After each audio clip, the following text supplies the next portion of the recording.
ঈদের দীর্ঘ ছুটি শেষে রাজধানীতে ফিরছেন কর্মজীবীরা। ভোরে নৌপথে যাত্রীদের ভিড় থাকলেও রেল স্টেশন, বাস টার্মিনালে ভিড় কিছুটা কম ছিল। রেল কর্তৃপক্ষ বলছে শনিবার রেল যাত্রায় চাপ বাড়তে পারে। বিআইডব্লিউটিএ জানিয়েছে সকালে সদরঘাটে ভিড় থাকলেও বেলা বাড়ার সঙ্গে সঙ্গে কমে যাত্রীদের চাপ।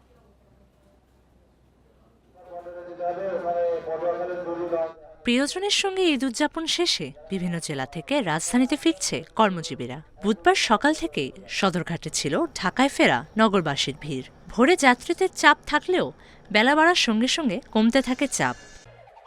আগের মতোই clean. Berger easy clean fresh, দেয়ালে দাগ থাকবে না, রাখবে সুরভিত। সকাল থেকে বিভিন্ন জেলার যাত্রীদের নিয়ে ট্রেন প্রবেশ করে ঢাকায়। কমলাপুর রেলওয়ে স্টেশনে ভিড় ছিল কিছুটা কম। ভালোভাবে ফেরত আসছি, এসি বগিতে আসছি তো সেরকম ভিড় পাই নাই, গ্যাঞ্জাম পাই নাই। এই পরিবারের সাথে থেকে আমার ভালোই লেগেছে, তো আবার আসতে হলো অফিসের কারণে, কাজের কারণে আর কি। রেল কর্তৃপক্ষ বলছে ট্রেন যাত্রায় কোনো শিডিউল বিপর্যয় হয়নি, নির্বিঘ্নে ফিরছেন যাত্রীরা। আশা করি যে এটা শনিবার বা রবিবারে সে ফেরত যাত্রার যে চাপ সেটা আমরা দেখতে পাবো।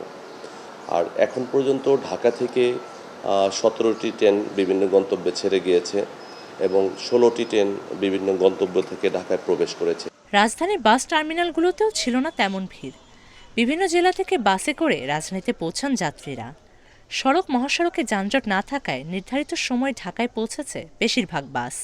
আগামীতে জ্যাম থাকতে পারে, যার কারণে ঈদের ছুটির এই জ্যামের কারণে আমি একটু আগে আসছি। আমি ঈদের পরের দিন উঠছি, সেদিনও চাপ ছিল না, আজকেও চাপ ছিল না। ছুটিটা লম্বা হওয়াতে চাপটা কম আর কি। স্বস্তিতে ফিরতে পেরে খুশি যাত্রীরা।